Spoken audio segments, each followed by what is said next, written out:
So today I'm going to be talking about first responder mental health. One, because I'm a mental health therapist for first responders, and two, I wanted to bring some attention to what's going on in prisons across New York State right now as our correction officers strike for safer working conditions, I can't talk today. So sources of workplace stress, right? People sign up for a job that you are going to see things that most normal humans don't experience on a daily basis, much less for a career of 25 years or more. I'm talking to my police officers, my correction officers, my firefighters, my EMTs and paramedics, my nurses, right? My ER nurses, ICU nurses, and also the dispatch people who have to hear people in distress all the time. So stress from being on call. A lot of our first responders, right, even if they're off the clock, they're still on call, right? At any point in time, they could get a call that they need to come in or help or back up. The cumulative stress associated with working day to day in conditions, right? Seeing things that nobody really wants to see or do. Stress from conflict with coworkers or administration or your governor.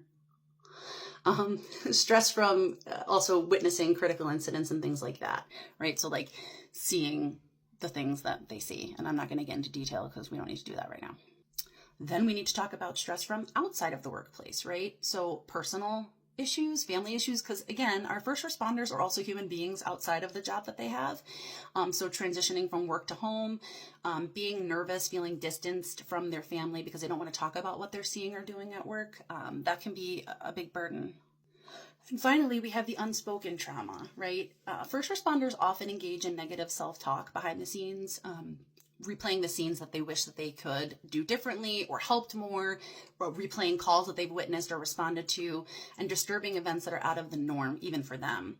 Additionally, right now the news, right, seeing critical incidents and things like that on replay on the news, social media. Another thing that can cause a lot of distress, right, is social media, people arguing back and forth, misinformation, rumors, things like that, and then people getting themselves agitated and upset. And finally, having bystanders film them while they're doing their jobs, right? Firefighters doing their jobs, paramedics, police officers, things like that. And I also want to add that there is still a very strong anti-law enforcement sentiment in this country, which disgusts me personally. So I hope that all of this kind of helps bring light to some of the things that our first responders face, and I hope that you all stay safe out there while you're bowling.